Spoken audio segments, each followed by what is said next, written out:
হিন্দু ধর্মে ৩৩ কোটি দেব দেবী থাকতেও কেন আজ মানুষকে বসানো হয় ভগবানের আসনে?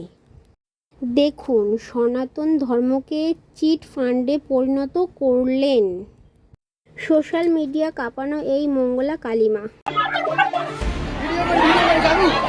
নাম্বারটা দেবে তো, ভিডিও করে পাঠিয়ে দেবো। হ্যাঁ,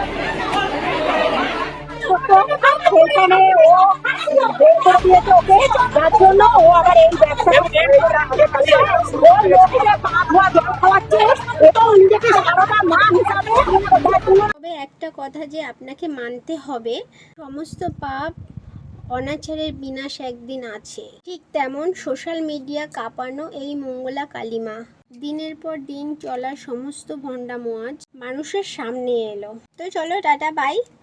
তো আমাকে কমেন্টের মাধ্যমে তোমাদের বক্তব্য যা যা আছে অবশ্যই জানিও।